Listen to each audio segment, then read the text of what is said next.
hubiera menos personas interesadas en estudiar en ese país la lengua. Dependía, según te mencionaba en este artículo, mucho del nivel y de la actitud, que tanto ellos buscaban espacios para comunicarse en esa lengua, o que tanto, digamos, se quedaban muy cómodos como no necesito hacer el esfuerzo, entonces pues está muy bien, ¿verdad? También, pero intervenían esos factores, nivel y actitud y motivación, si se quiere. Eso es lo que yo, pues de mi parte, digamos, quería comentar. Tengo a Silvia también acá. Gracias. Nada más agregar una anécdota, será un detalle. Cuando yo, antes de trabajar para la U, yo trabajé mucho tiempo, muchos años, para la ACM, que quedaba ya detrás de la escuela Roosevelt. Tal vez algunos de ustedes recordarán. Esa era una escuela, un consorcio de universidades del medio oeste de los Estados Unidos que tenían esos programas aquí en Costa Rica, esa sede aquí en Costa Rica, y traían 2 grupos al año, grupos muy seleccionados de diversas universidades del medio oeste de los Estados Unidos. Se trabajaba muy bonito, muy bien. Yo empecé trabajando con grupos venían en total como unos 30 muchachos, ¿verdad? Venían a aprender español y también a hacer créditos de sus propias especialidades, porque hacían investigación de campo y etcétera. Tenían sus particularidades en los programas. Recientemente, ahora, pre-COVID, esa escuela cerró después de mucho, no recuerdo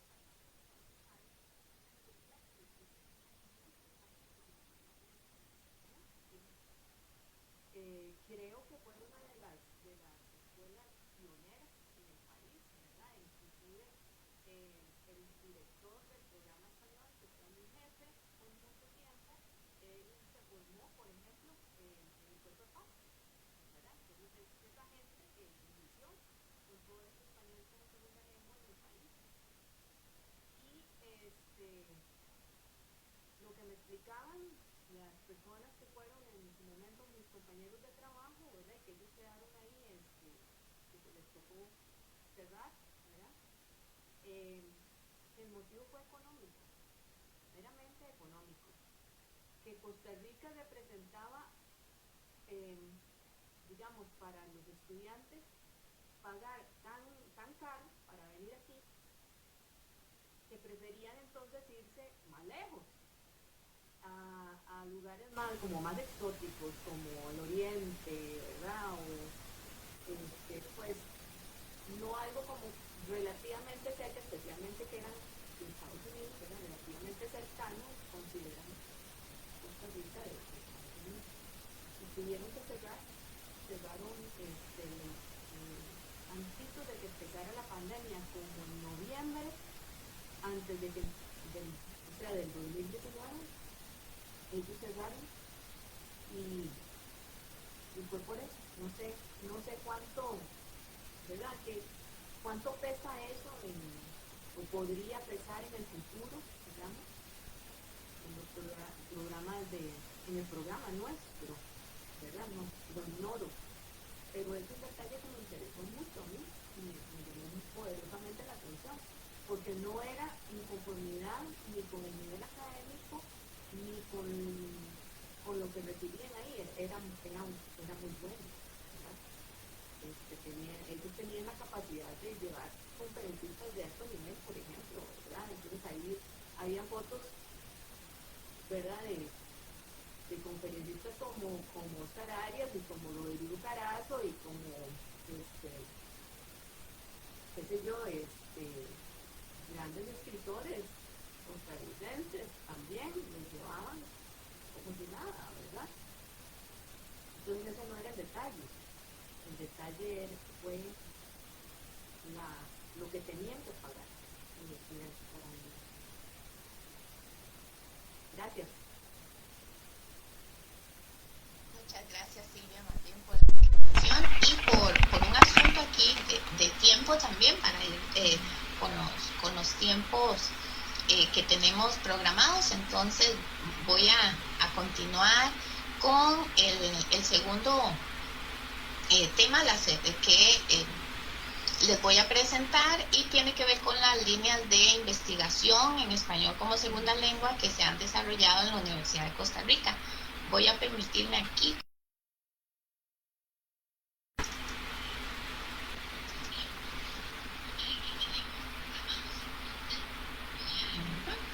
Muy bien, entonces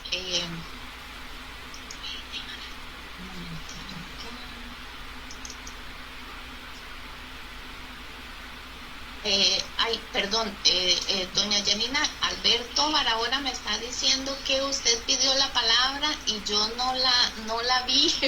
Son tantos cuadritos, perdón, disculpe, pero claro, por supuesto, ¿verdad? La escuchamos. Una brevísima observación, gracias Erika, saludos. Es que escuchando a Silvia, recordé que efectivamente, bueno, yo trabajé, me acordé ahora, con la ACM también en los tiempos del Jurásico, porque esos muchachos hacían investigación y entonces había que irlos a supervisar al campo y era muy lindo. Y efectivamente, lo que dice Silvia es muy cierto.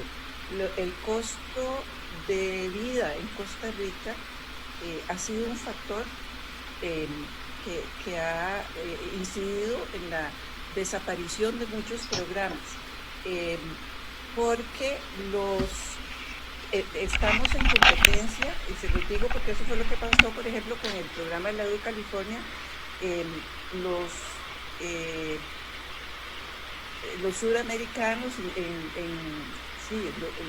en Argentina, en Chile hay programas en universidades que en zonas, digamos, menos urbanas de lo que es el campus Rodrigo Facio, por ejemplo, y el costo de vida es menor, entonces lo que cuesta más el tiquete pues se compensa con el costo menor de vida, no porque las universidades en sí sean más baratas, sino porque es el costo de la vida. Y esa es una realidad que afecta, como dice Erika, esto está enmarcado dentro de lo que es periodismo educativo, al final de cuentas, en términos económicos, ¿verdad? Entonces es un factor que pesa. Y muy lamentable, porque yo considero que Costa Rica, tan chiquitito, tiene tantísimo que ofrecer, ¿verdad? Pero contra esas realidades es que hay que enfrentarse también. Gracias, Erika. A veces, sí, doña Patricia, un momentito. Claro.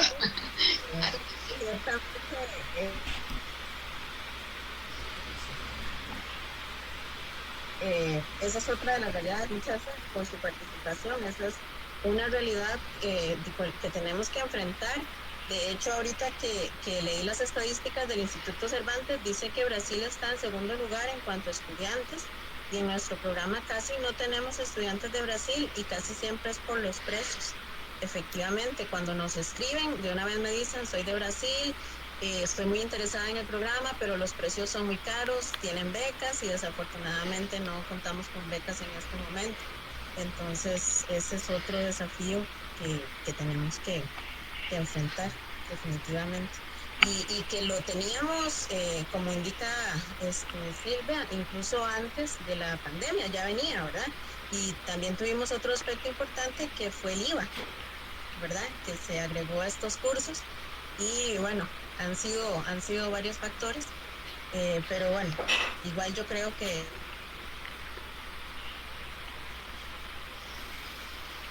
de alguna manera tenemos que, para poder dar fuerza a este tipo de programas. Sí, para cerrar, ¿verdad? Coincido y ciertamente, tal como indican, bueno, como indicó Silvia, después doña Janina y ahora Erika, definitivamente afecta. Yo recuerdo en su momento cuando colaboraba ya más directamente en la parte administrativa con el programa de español para extranjeros, que en las negociaciones con muchas universidades internacionales nos decían, no, es que es casi, por ejemplo, el doble en cuanto al hospedaje con la familia y a las clases, que si opto por México, ¿verdad? O opto por Guatemala. Entonces, Ese es un factor también que influye muchísimo, claro está. Muy bien. Bueno, ahora me corroboro nuevamente, no me vaya a pasar, qué pena, ¿verdad? Otra vez por acá, para ahora sí continuar con un tema muy relacionado, puesto que del programa de español para extranjeros, les decía, han salido distintas investigaciones, puesto que ahí tenemos, ¿verdad?, más de sobra material para poder investigar en este ámbito. Voy entonces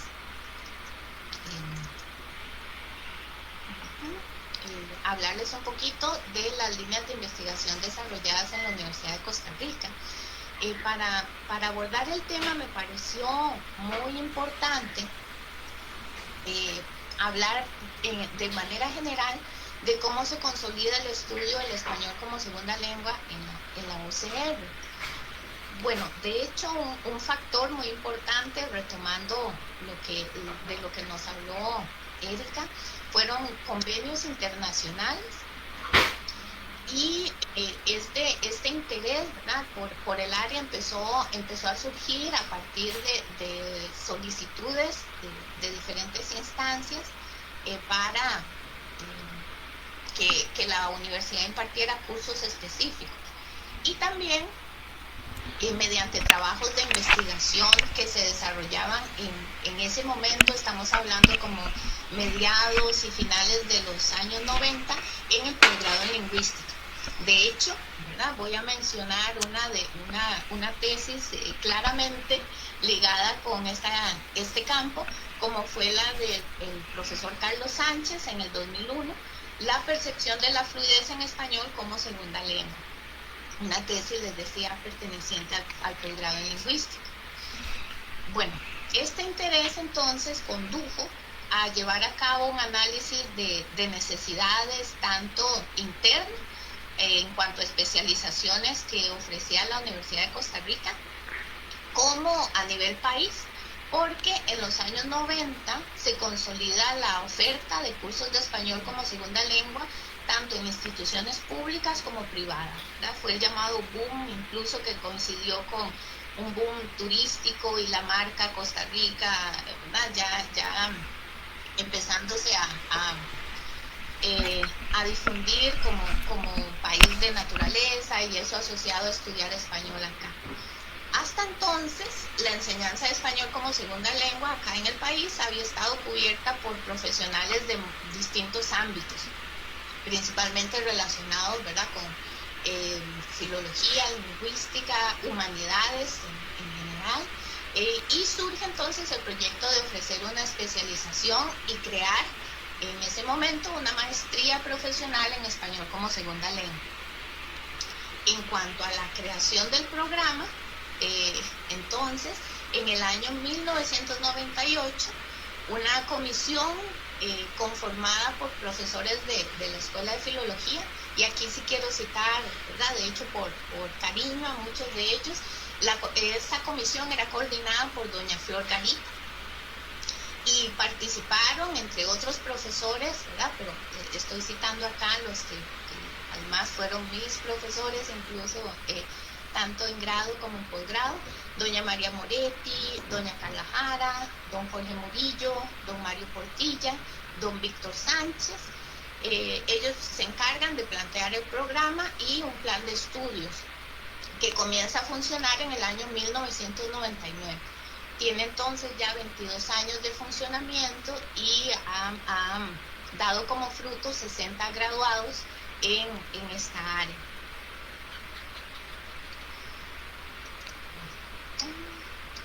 Sí.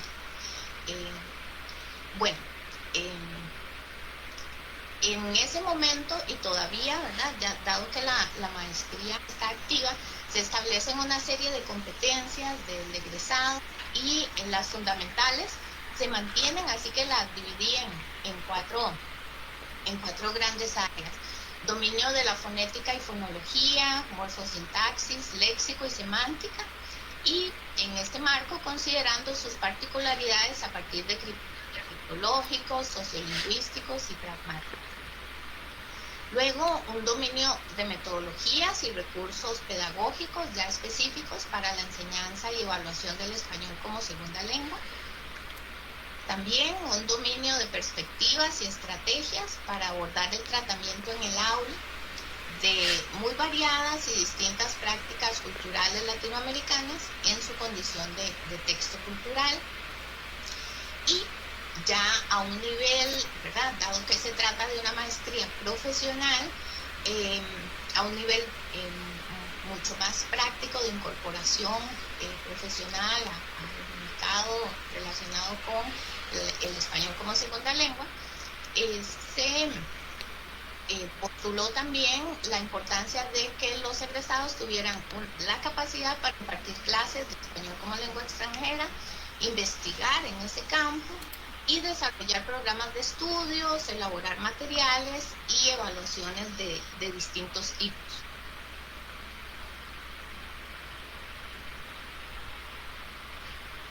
Eso conllevó entonces a que se establecieran una serie de líneas generales que aún se conservan con las actualizaciones del caso: lingüística general, lingüística hispánica, lingüística aplicada específicamente a la adquisición de segundas lenguas, por supuesto en este caso español, aspectos teóricos, metodológicos relativos a la enseñanza de una segunda lengua, y la lengua española como vehículo de la cultura y literatura. Esas fueron las grandes áreas que se establecieron en el momento. Y de ahí, ¿verdad?, les decía que me parece importante dar este panorama porque surge este es el plan de estudios actual, pero de este plan de estudios es donde han salido desde aquel momento y con las actualizaciones del caso distintas líneas de investigación. Como ven, se cubren las áreas que citaba anteriormente, las áreas generales, y se desarrollan una serie de cursos que tienen que ver con componentes de la lengua, cultura, literatura, y se desarrolla como ven al final, una práctica dirigida que constituye en 10 horas lectivas de práctica en el ámbito del español como segunda lengua.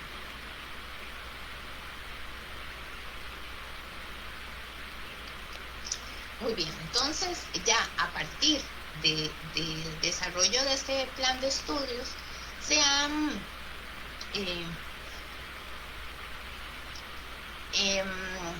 desarrollado diferentes líneas de investigación, y acá, ¿verdad?, las dividí y traté de buscar algunos ejemplos específicos de trabajos finales de investigación aplicada en los cuales se plasman estas distintas líneas de investigación.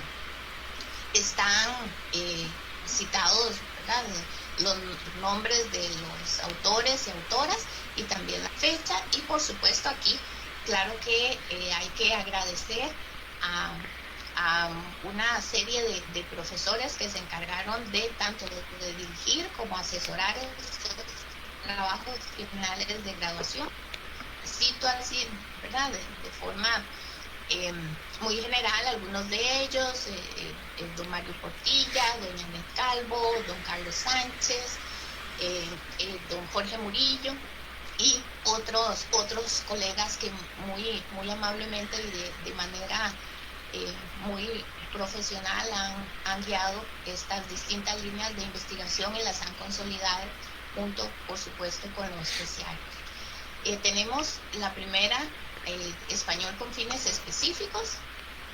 Aquí, por ejemplo, tenemos los trabajos finales de investigación aplicada, que es como se denominan en las maestrías profesionales, sobre emprendimientos empresariales, dirigido a estudiantes de español como segunda lengua que van a desarrollar un emprendimiento empresarial en un país de habla hispana. Turismo también, español dirigido a turistas. En este caso, recuerdo, la tesis de Fuentes está dirigido a turistas francopolanos. Luego, español para adultos jóvenes sordos, con énfasis en situaciones bancarias y de atención médica. Son algunas muestras de estas líneas de investigación. En cuanto a evaluación, examen para medir la proficiencia oral, específicamente dirigido a estudiantes que tomaban cursos en Costa Rica. En el área de la fonética, enseñanza de la pronunciación relacionada con oralidad y ejercicios específicos innovadores para este ámbito de Villalobos en el 2018.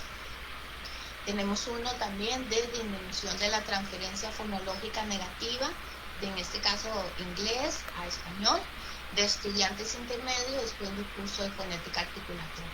Y, repito, son solo muestras, dado que les mencionaba que actualmente contamos con 60 graduados en registro.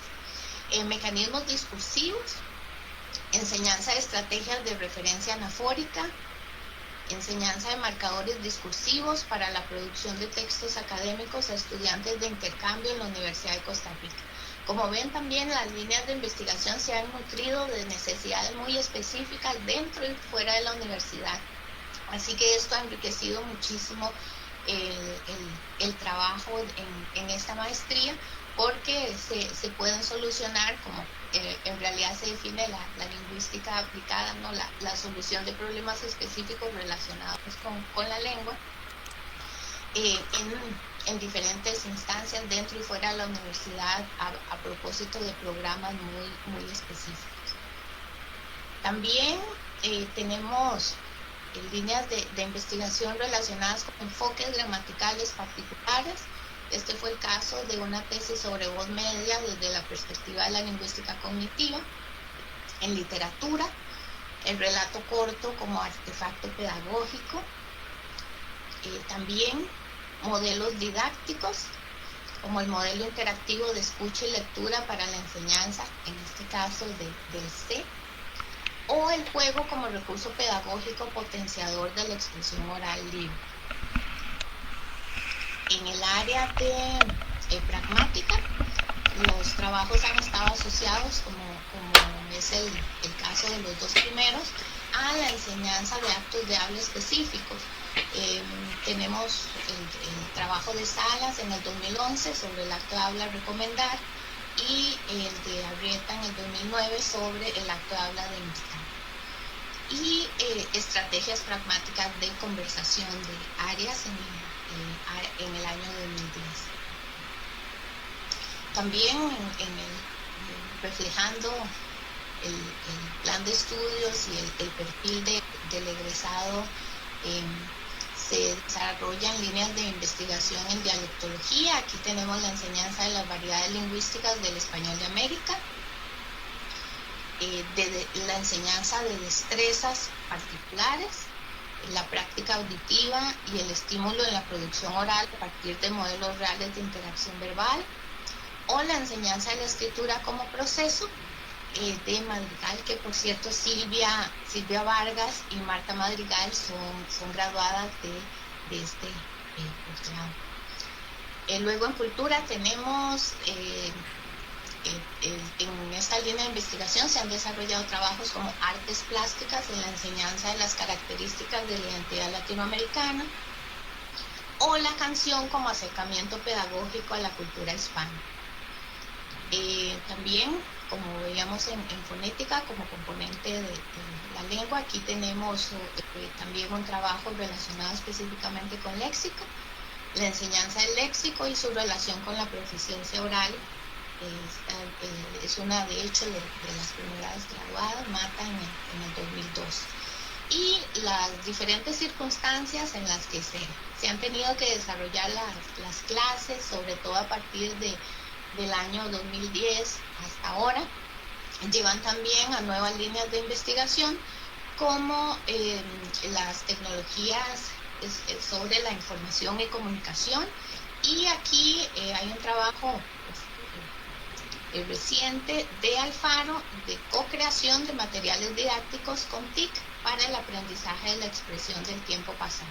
Entonces, mi idea era como proporcionarles un panorama de estas líneas de investigación que se han desarrollado a lo largo de estos 22 años, por lo menos ya dentro de una especialización en la Universidad de Costa Rica. También quería hablar sobre aportes al país, incorporación al mercado laboral de forma bastante amplia, ¿verdad? No voy a entrar en detalles por una cuestión de tiempo y también de manejo de la información, pero en cuanto a aportes, tenemos que, al tratarse de una maestría profesional, en el trabajo final de investigación aplicada se incluye el planeamiento, el desarrollo, los materiales y los resultados de la puesta en práctica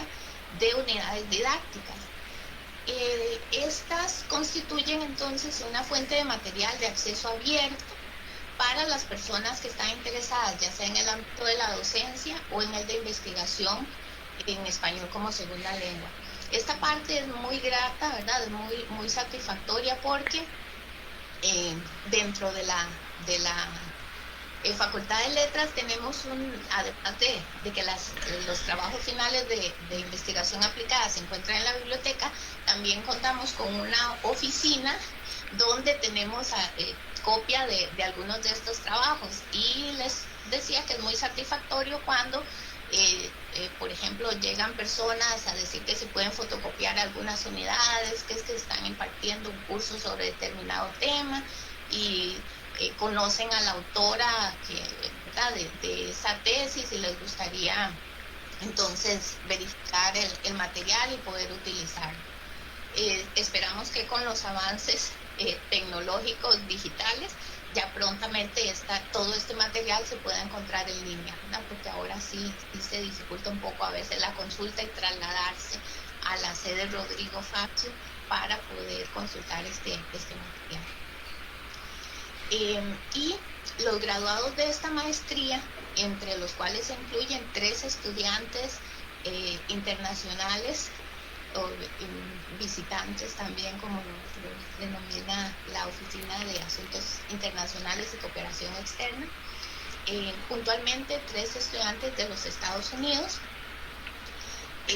Los graduados se desempeñan ya sea como profesores, investigadores o coordinadores académicos, tanto en instituciones de nivel superior, públicas, les doy ejemplos: el TEC, la Universidad Nacional, la Universidad Estatal a Distancia, la Universidad de Costa Rica, la ULatina, la Veritas, la UNIBE, y también en institutos privados, o bien desarrollan algunos emprendimientos relacionados con plataformas para el aprendizaje del español, sobre todo en estos momentos. Y acá sí quiero, ¿verdad?, retomando la situación del programa de español como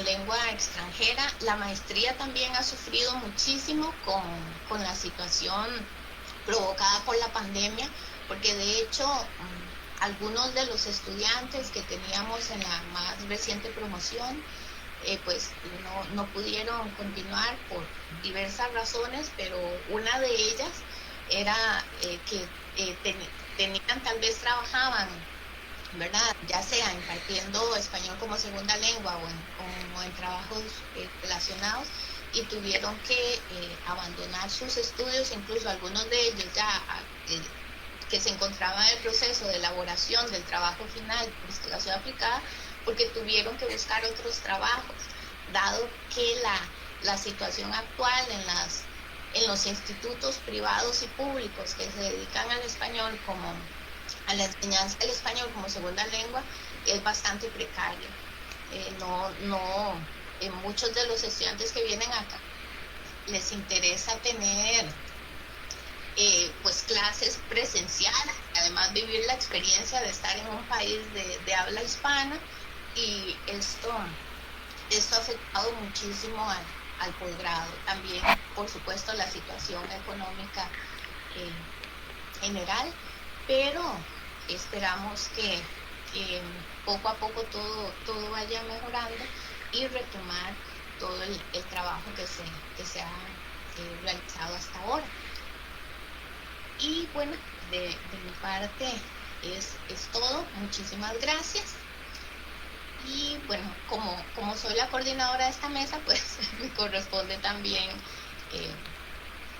verificar si tienen alguna pregunta o algún comentario. Igual lo podemos retomar después de la mesa siguiente, pero nada, dejo el espacio correspondiente.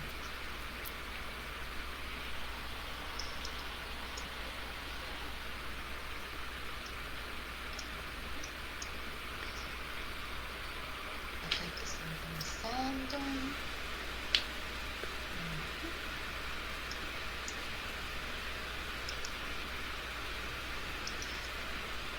Entonces, que no. Y paso más bien, de hecho, con uno de los profesionales graduados de esta maestría, el profesor Luis Cerrato Pineda, quien nos va a hablar sobre una línea de investigación que de hecho no abordé en mi presentación, porque él se va a encargar de presentarla con mayor profundidad y detalle y dar una muestra de un trabajo final de investigación aplicada que ha dado muchos frutos.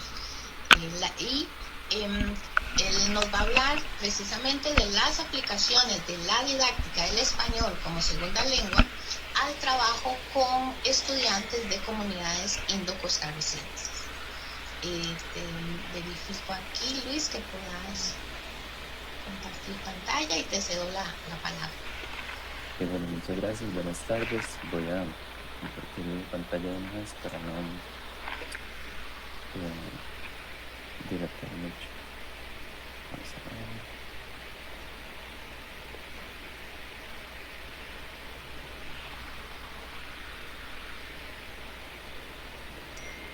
Creo que estamos.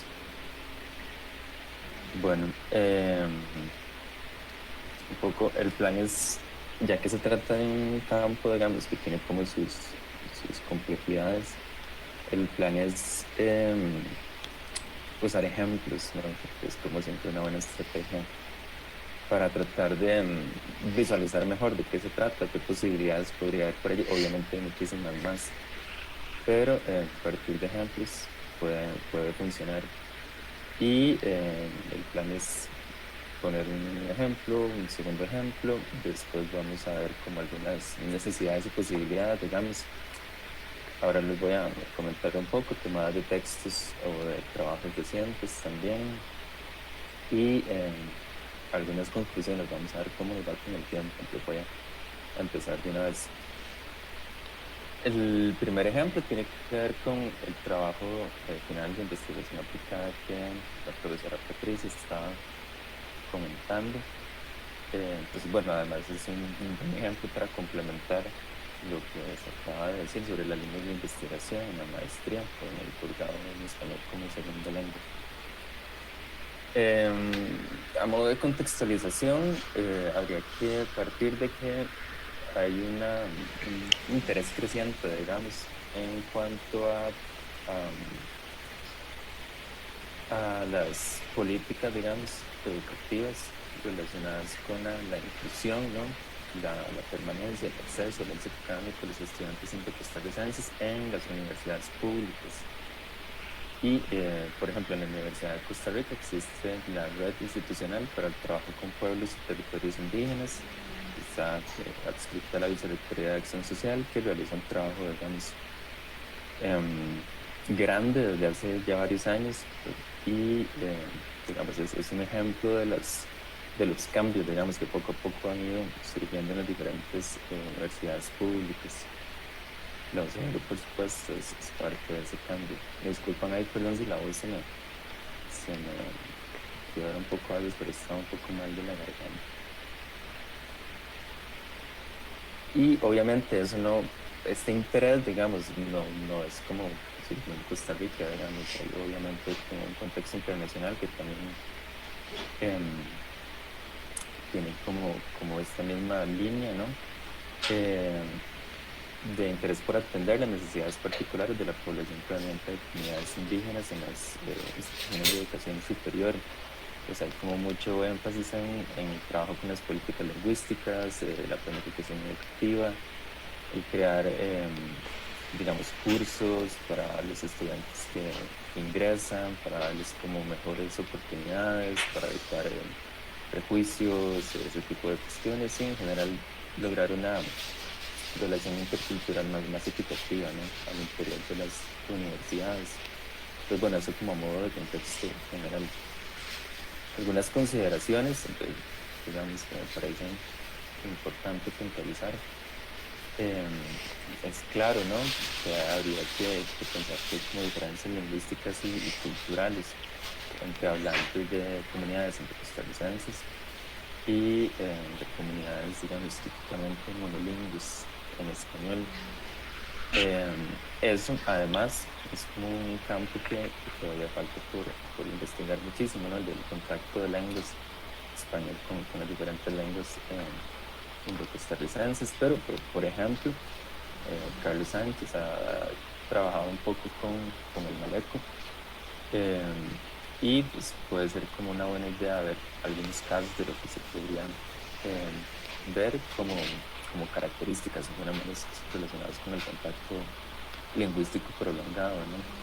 Entonces, por ejemplo, aquí tenemos algunas discordancias, como ellos no creció aquí en mi casa, o usos no normativos, ¿no? De preposiciones como yo fui en el departamento presupuestario, etcétera. Obviamente eso es completamente normal en una situación de contacto lingüístico y sucede pues, en todas las situaciones, básicamente, ¿no? Lo que pasa es que de repente no estamos como tan acostumbrados a tenerlo en cuenta.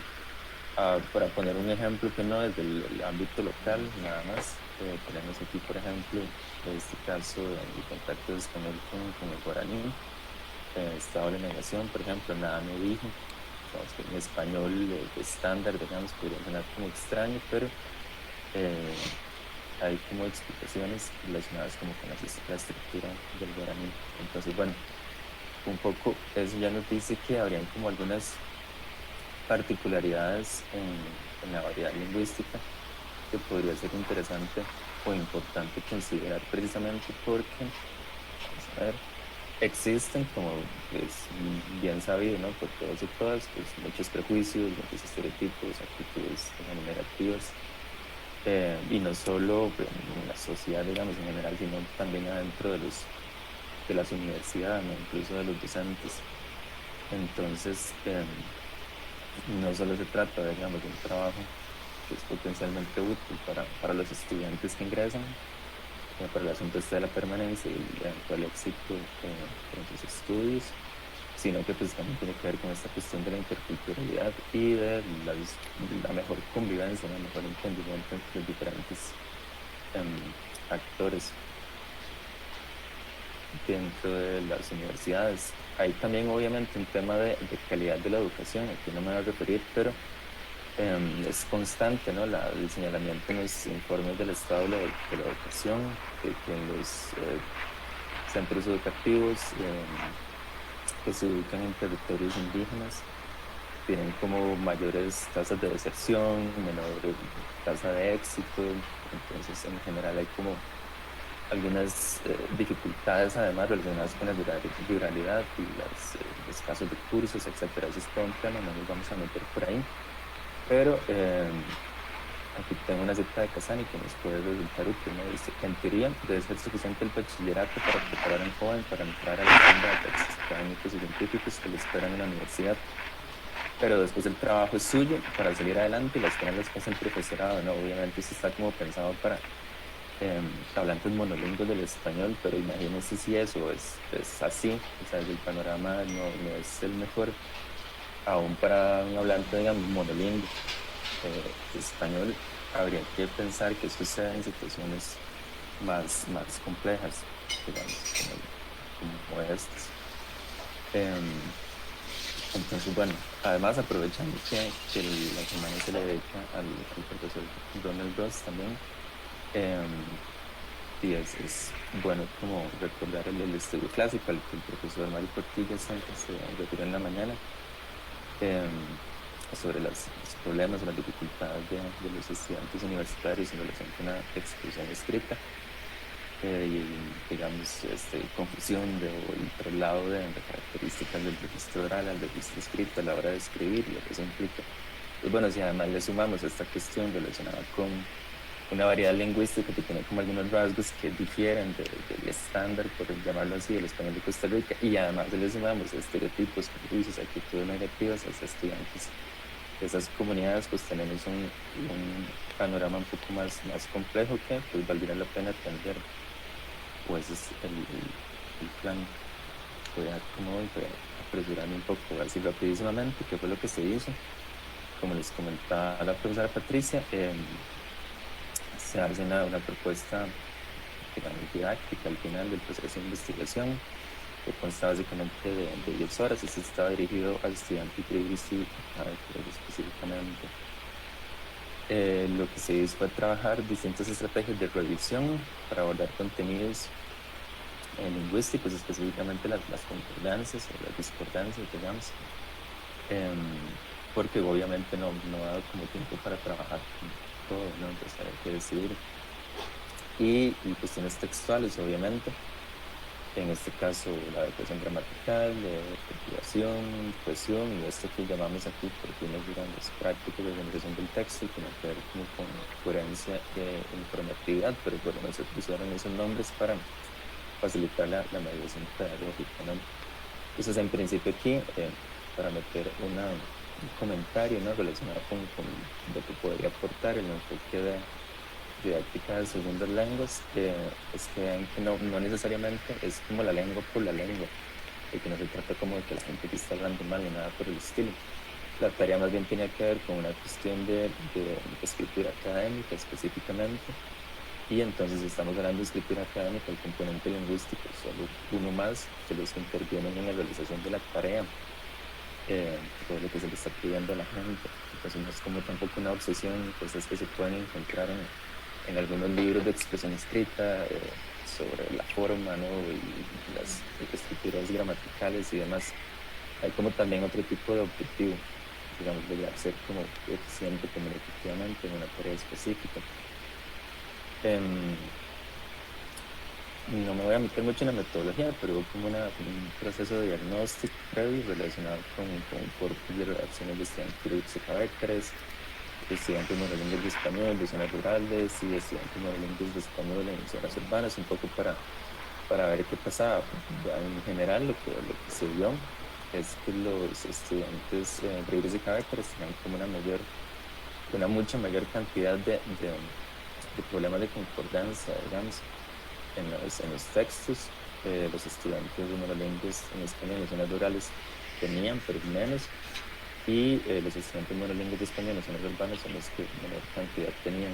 Eso nos dice varias cosas, y no nos vamos a meter como con cuestiones del contacto de lenguas o de la redacción académica, pero obviamente no se podría decir que son cuestiones exclusivas, ¿no?, de la variedad de español de estos estudiantes, pero la frecuencia, digamos, sí nos indica que podría ser algo que se explique. Además, bueno, esto ya ampliamente documentado, que es una de las características, las discordancias, por ejemplo, que aparecen siempre o comúnmente en variedad de contacto español con alguna lengua indoamericana.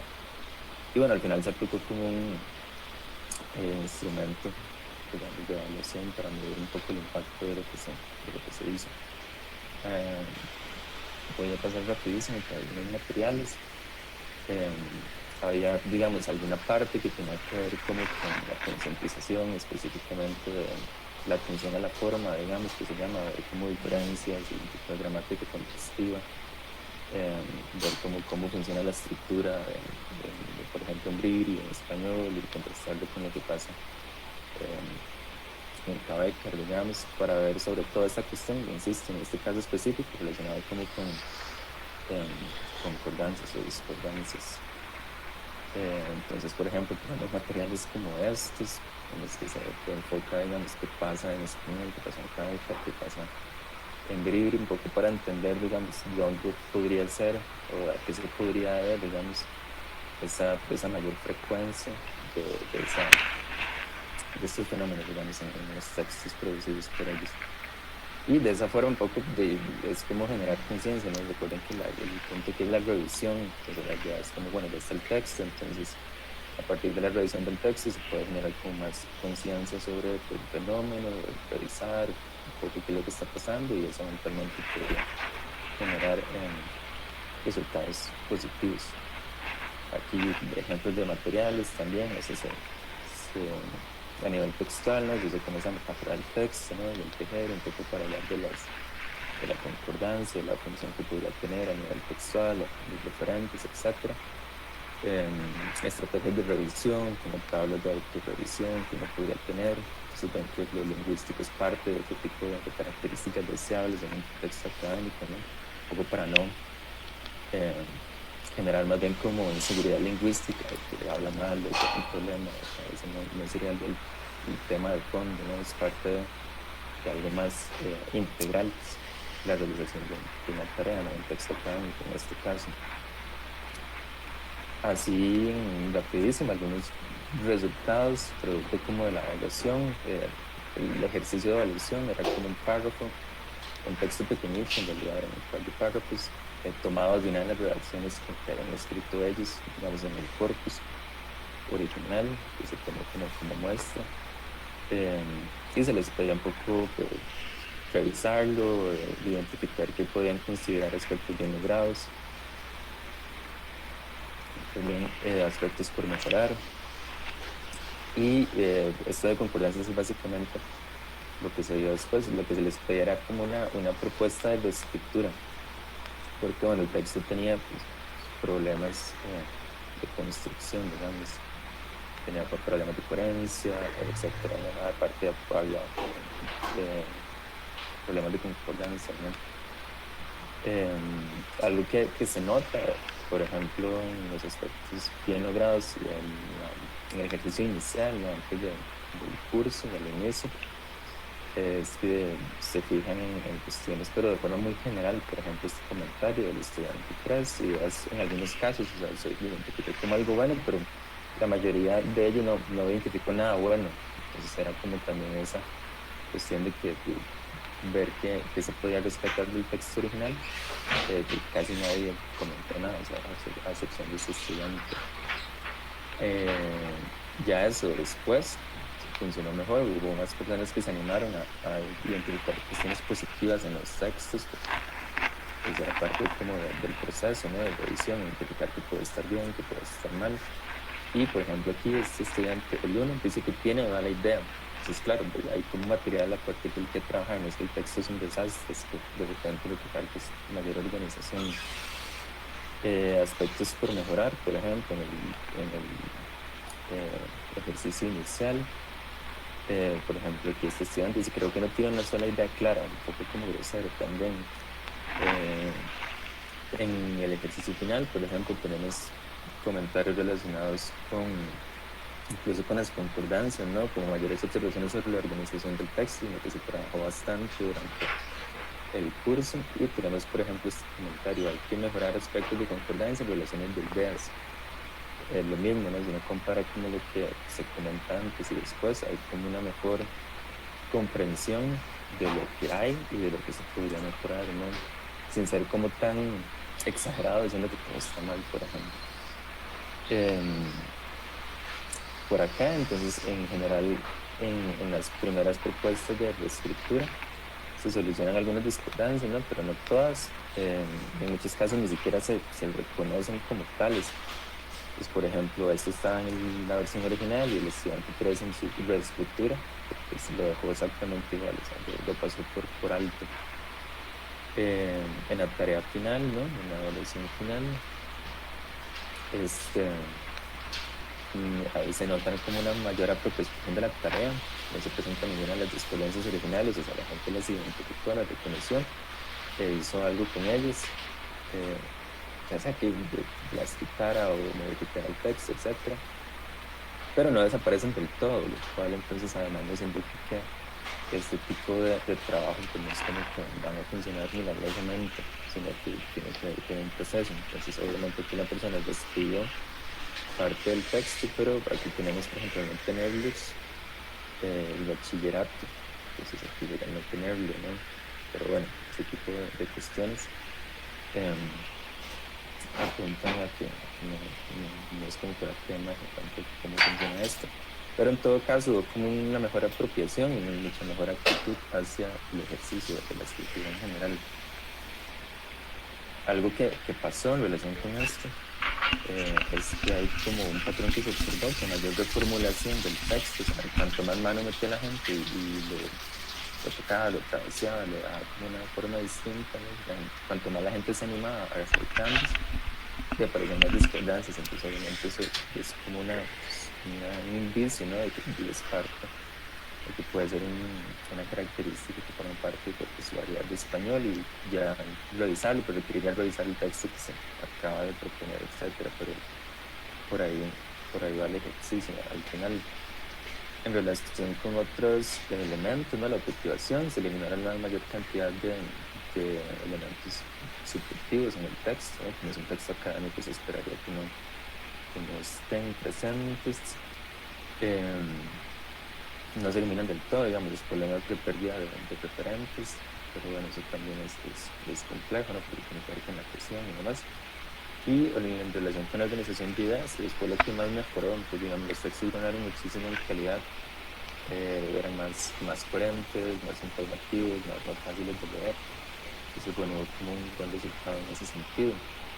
Los mismos estudiantes, digamos, ponían impresiones al inicio y al final. Por ejemplo, esta primer estudiante de su texto original, entonces le pareció más superficial, el segundo más analítico, más construido. Este segundo estudiante habla de la utilización de las palabras, no es muy claro qué es lo que quería decir con eso, pero el segundo es más estructurado. Este tercer estudiante ve que es prácticamente lo mismo lo que hizo en el primer ejercicio en relación con el texto original, pero en el tercero nota aplicación. El cuarto ve que el texto original que trabajó es menos específico, pero después se puede seguir la tarea de lo que se estaba escribiendo, la idea, perdón, hay un mejoramiento en ese sentido, en la calidad del texto original y en general, en la realización de la tarea. Algunas conclusiones relacionadas con ese trabajo, que es difícil abordar un tema de gramática de español y una perspectiva respetuosa a la variedad dialectal de los amantes circunstancias, no como muchas veces ocurre, ¿no? Como que se trata de que hablan mal y que es un español incorrecto y ese tipo de prejuicios y demás. La revisión como punto de partida del diseño didáctico, donde el resultado es positivo, ¿no? Permite trabajar tanto cuestiones textuales como cuestiones de forma, ¿no? La parte de las concordancias en este caso. Se logró un aumento de la concientización sobre las distintas discordancias, como vieron, la gente ya después las pudo reconocer. Las actitudes hacia la escritura mejoraron en general, lo que es muy positivo. Y los datos sugieren la utilidad de crear cursos de redacción específicos enfocados en, por ejemplo, la concientización de fenómenos morfosintácticos particulares de la variedad de español de los estudiantes de comunidades costarricenses. Eso obviamente implica que debería haber un trabajo importante también de relacionado con el contacto de lengua, ¿no? Y interpretar primero esos fenómenos, por ejemplo.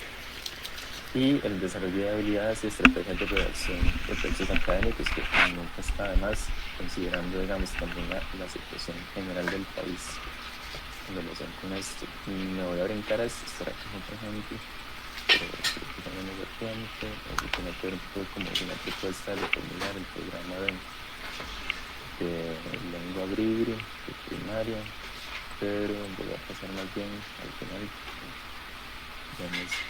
Se nos da el tiempo, algunas otras necesidades y posibilidades que uno podría encontrar, digamos, de aplicaciones.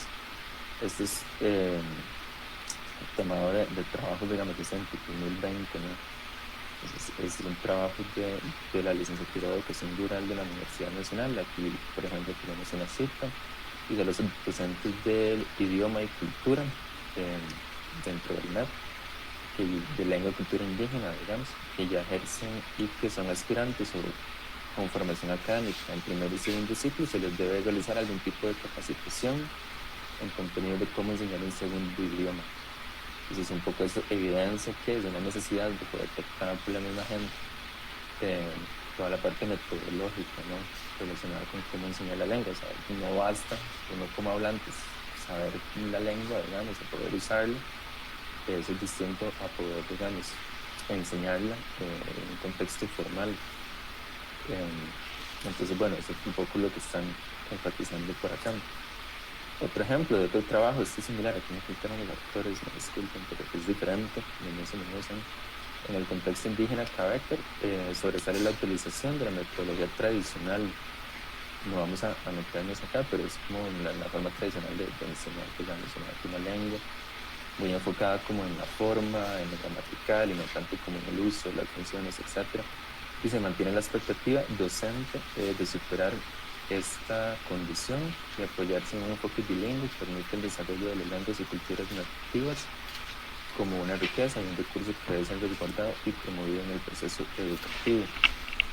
Ven que aquí además está el tema de toda la vida, de que pasa en comunidades que tienen todavía su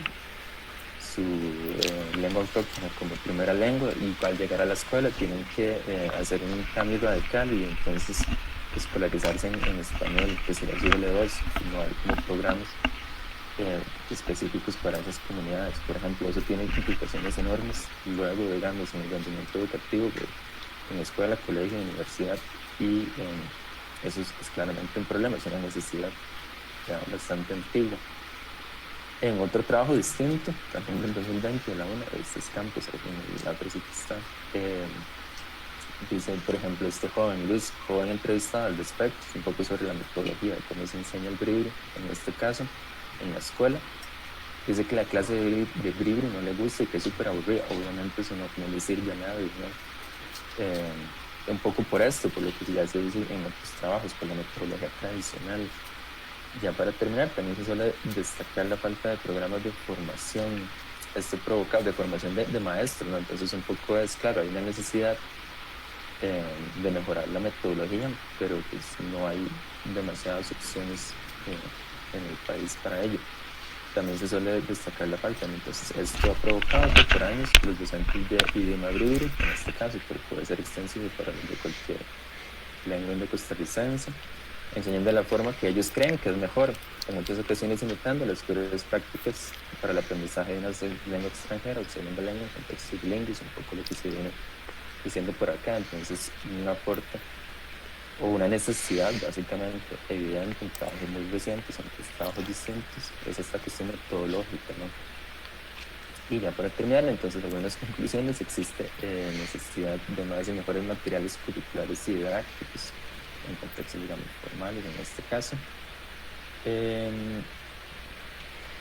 Los docentes no solo requieren de mejor capacitación en didáctica de primera y segunda lengua, sino que faltan, porque sí existen, pero que no son suficientes, digamos, espacios de formación especializados en este sentido. Hace falta más investigación lingüística, por supuesto, y más propuestas aplicadas. Y se trabaja desde muchos espacios desde hace mucho tiempo, pero los esfuerzos siguen quedándose cortos. Y la velocidad del desplazamiento pues es, digamos, cada vez mayor. Entonces ahí hay como un problema latente, ¿no? Se necesita mayor apoyo estatal e institucional, por supuesto. Hay como muchas limitaciones humanas, de presupuesto, de capacidad del equipo, etc. Entonces, bueno, es una tarea enorme, pero no hay el apoyo suficiente, es claro. Por eso hay como que rescatar también mucho el trabajo que se hace. No es como que no se haga nada, se hace. Lo que pasa es que pues, es muy grande la tarea y poco el recurso humano. Y termino como con esta cita que creo que sirve como un poco de motivación final. Eso surge como del final del taller que se comentó, el trabajo final de investigación aplicado sobre escritura. Pues dicen a los estudiantes durante los talleres, me llamó la atención que nos enseñaran formas de expresar ideas, y así agradezco lo mucho que aprendí, aunque fueran unos pocos días, pero les sugeriría que sigan promoviendo estas ideologías, ¿no?, a los estudiantes de pueblos indígenas. Pues bueno, un poco además, pues de parte de la misma gente se nota como una necesidad de trabajar, hay mucho que hacer, y entonces creo que es una buena forma de terminar, ¿no?, invitando a hacer, porque hay mucho que hacer todavía y que hay una pequeña lista de referencias, pero creo que ya sé, el tiempo más de la cuenta. Entonces, muchas gracias y voy a cederle la palabra a Patricia Martín.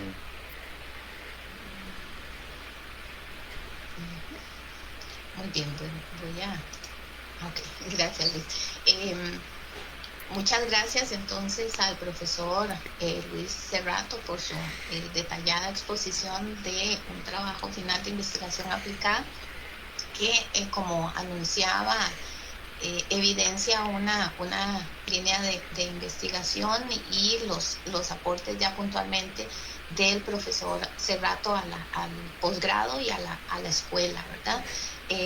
Bueno, hay una consulta en el chat, pero si se quiere es un poco más general, y veo que aquí tiene, la contestamos luego veo que aquí tiene la mano levantada el profesor Carlos Sánchez.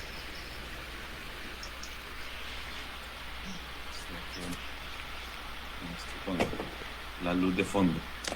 Luis, un poco sobre el concepto de metodología tradicional que ahora mencionaste, que en principio incluso viene mencionado en un documento, ¿verdad?, tipo tesis. Porque, y sobre todo porque estamos en una mesa de enseñanza de segundas lenguas, o español como segunda lengua, entonces creo que la gente de segunda lengua puede entender el concepto de metodología tradicional muy distinto en realidad a la práctica que podríamos llamar metodología tradicional que uno encuentra en las escuelas de las poblaciones indígenas, a menos que vos hayas visto algo. A mí de todas formas me parece que esto es una investigación pendiente, este diagnóstico de las prácticas de enseñanza, ¿verdad? Porque básicamente son prácticas empíricas, son prácticas que no están fundamentadas en una formación en didáctica de segundas lenguas ni en didáctica de la lengua materna en la mayoría de los casos. Y entonces, cuando uno menciona que se está empleando una metodología tradicional, pues es muy probable que alguien que venga de enseñanza de segundas lenguas piense que se les está enseñando gramática explícita y entonces conjugación de verbos y cómo se forma la oración y vamos a ver los grados del adjetivo, etcétera, ¿no? Y también pues vocabulario y no tanto situaciones comunicativas, es decir, posiblemente pensando más en ese método de corte gramatical, e incluso, ¿verdad? Puede ser que algo de traducción o siempre pasando por la lengua materna o la lengua de instrucción como instrumento vehicular. Pero sin embargo, lo que uno ve en las prácticas didácticas es enseñanza de léxico a lo loco, descontextualizado, sin gradación, sin filtro didáctico, sin una perspectiva tampoco de avance, progresión sobre a dónde se quiere llegar, obviamente sin finalidades comunicativas claras, sin objetivos comunicativos, y con un método de traducción de qué quieren decir en su lengua, que díganmelo en español y se lo traduzco. Entonces creo que son dos concepciones distintas de método tradicional. En esa tesis que vos apuntaste, se define qué están entendiendo por método tradicional, o simplemente se lanza el concepto como si fuera un concepto transparente, que todos vamos a entender lo mismo. Y también, bueno, y en tu experiencia, ¿qué has visto? Porque esa es mi experiencia, de lo que yo he visto, cómo se enseñan las lenguas en las escuelas indígenas. ¿Qué has visto vos? Si has visto algo distinto. Pues bueno, no, muchas gracias a Carlos ahí con la luz de fondo, casi ni se veía, pero bueno. Para contestar la segunda pregunta, primero, es la misma impresión, o sea, es como un poco la gente haciendo como un muy buen esfuerzo, ¿no? Pero con las pocas herramientas que se les dan o que tienen, porque bueno, eso es un poco una de las críticas, ¿no? Como que no hay suficiente capacidad de formación o de suficientes espacios. Entonces sí suele ser como muy desordenado, hay programas, pero pues son bastante mejorables.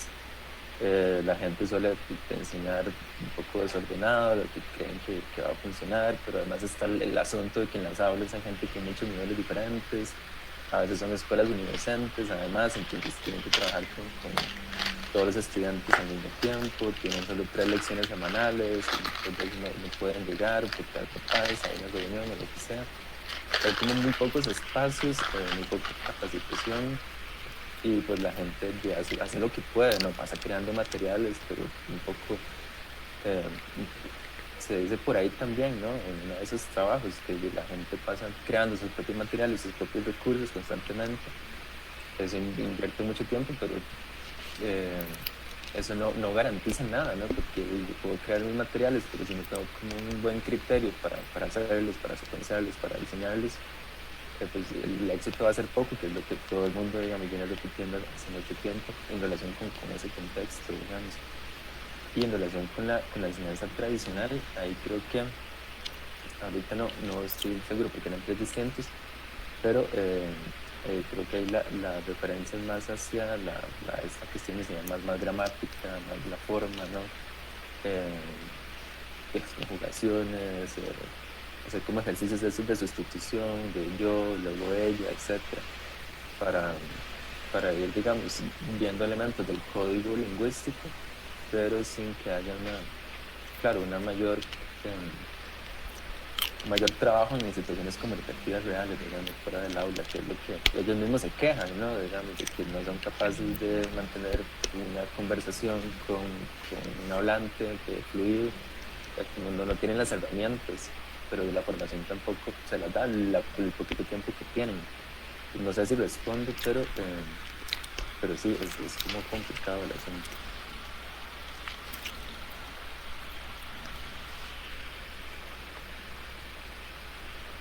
Muy bien. Carlos, que decía Luis que si no estaba seguro si había como resuelto tu inquietud, pero... Sí, es el eterno problema que seguimos arrastrando, efectivamente, y que tenemos muy poca claridad. Por eso decía que aquí hay un llamado en realidad incluso a estudiar esas prácticas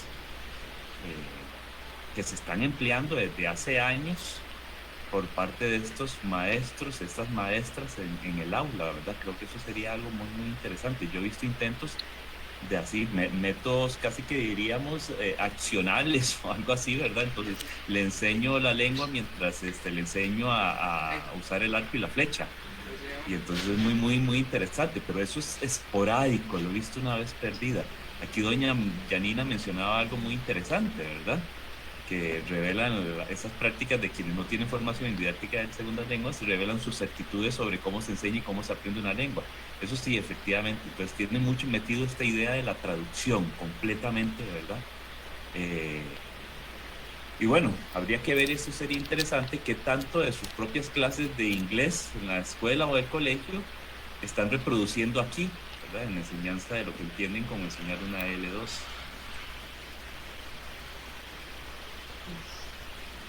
Sí, claro, completamente. Y eso además, digamos, hace como más interesante el panorama, porque también tiene que ver con no solo con cómo se enseña pues, el BRI, el Kaiser, el Bruca, sino también cómo están aprendiendo ellos español, o como, la L1, digamos, en el currículo que está usando para todo el mundo, eso no tiene como distinción, y el inglés, digamos.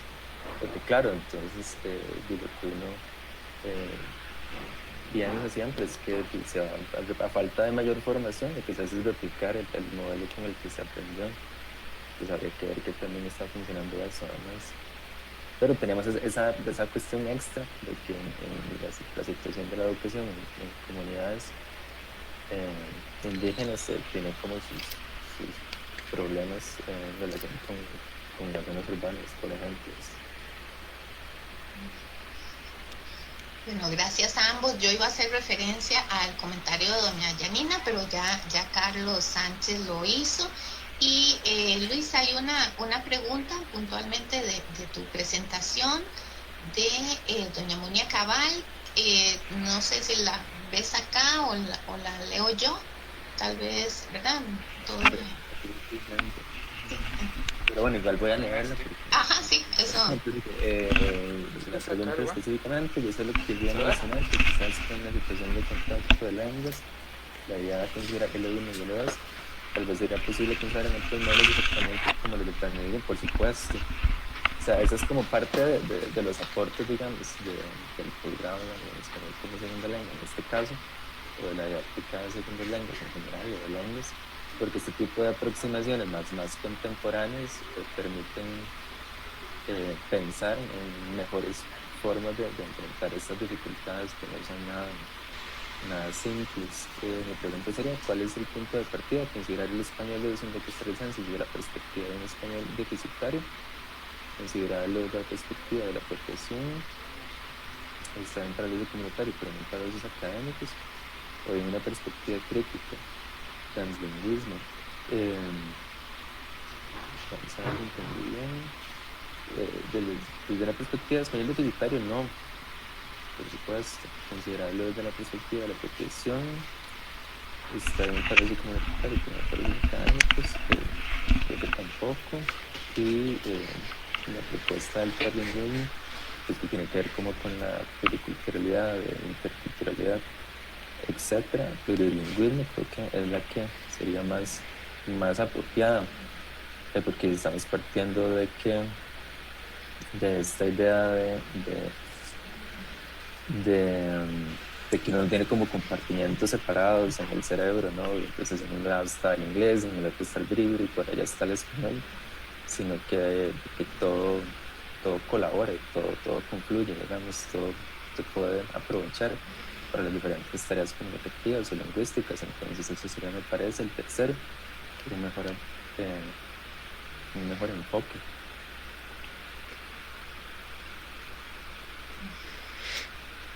Gracias, Luis. Veo aquí porque ya estamos un poquito como fuera de tiempo, pero sí quería referirme a una consulta que les decía que es más general, de María Brenes. Bueno, ya no está en la reunión, me imagino algunos estudiantes u otras personas tenían clases así a las 4, pero es una pregunta general sobre por qué el español no tiene la misma visibilidad que otras lenguas, qué se piensa al respecto. Bueno, si entramos como en una discusión de qué se puede pensar al respecto de esto, creo que sería muy amplio, pero creo que sí es importante que en el último informe sobre el español del Instituto Cervantes, que es del 2020, constata que más de 22 millones de hablantes estudian español como lengua extranjera. Y entre otros datos, ¿verdad?, que se perfila que en el 2060 Estados Unidos será un país donde se hablará, ¿verdad?, español, que será el segundo país hispanohablante del mundo después de México. Habría que ver, ¿verdad?, si esto se constata, pero tal vez creo que María se refería, no sé, en relación con determinadas lenguas, porque definitivamente el inglés es la lengua que en cuanto a aprendizaje como lengua extranjera, lo llamaríamos así, por diferentes razones que aquí les decía, podríamos tardar muchísimo tiempo discutiendo. Sucede así, pero solamente quería como referirme a información concreta, porque lo otro ya meritaría toda una discusión sobre perspectivas y por qué tal vez una lengua puede dominar más que otra en cuanto a difusión o divulgación.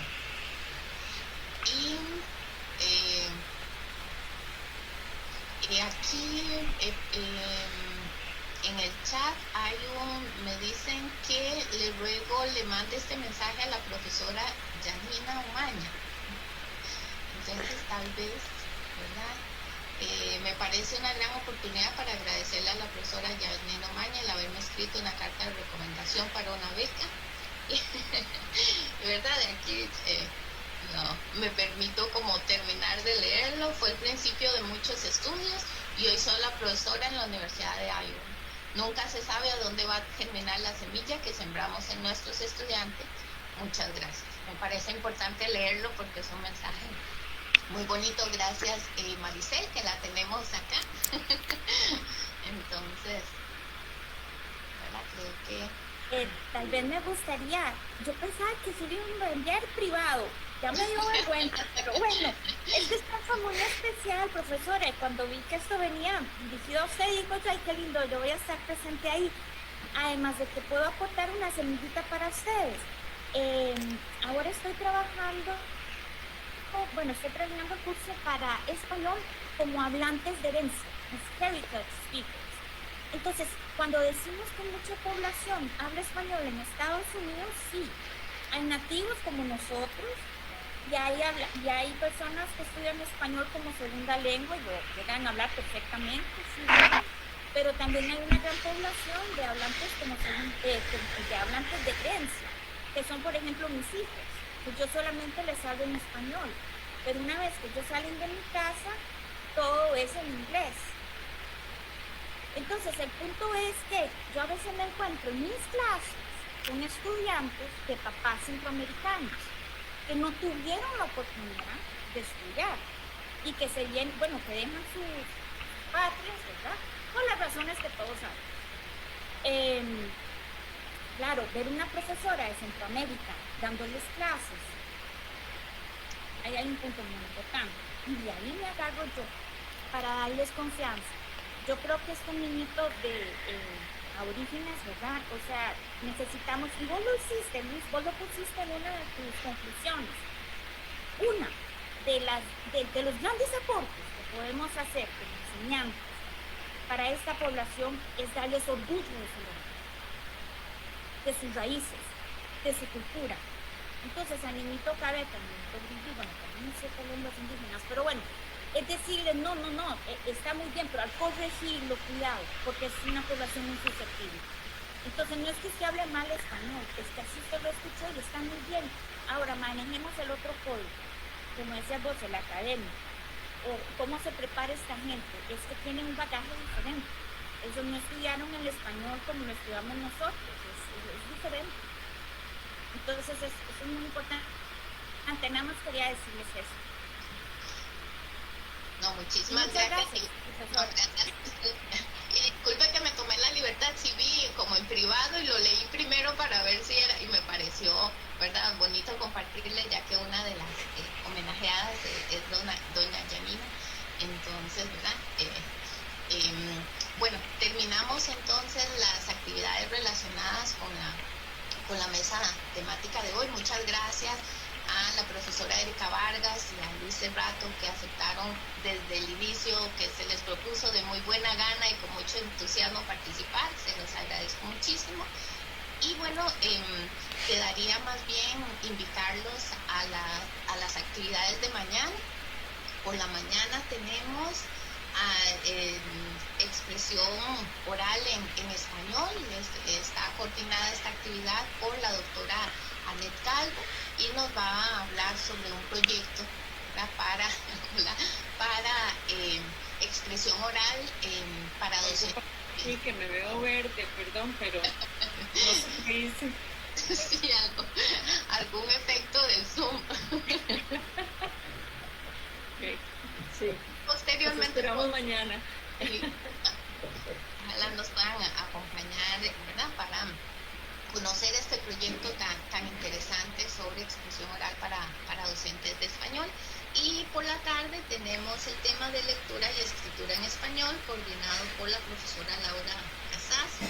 Y también tenemos algunos invitados en esta mesa del Ministerio de Educación Pública que nos van a hablar sobre fomento de la escritura en primero y segundo ciclo y también competencia lectora en el estudiantado de secundaria. Así que ojalá podamos contar con ustedes. Muchísimas gracias. Aquí Alberto está enviando, de hecho, para si lo quieren descargar, para mañana, ¿verdad?, el programa de ambas actividades. Muchas gracias a Laura Cervantes acá, que nos agradece la sesión. Más bien, gracias nuevamente a todos y todas por participar. Y bueno, esperamos verlos mañana y no quiero irme sin nuevamente enviarles un abrazo a doña Janina y don Ronald, que nos han hecho el honor de acompañarnos durante todo el día. Ya le dije que uno es aprendiz toda la vida. Ya aprendemos. Bien, muchísimas gracias entonces. Y hasta luego, excepto que alguien... Hasta luego entonces, nos vemos. Que estén muy bien. Hasta luego.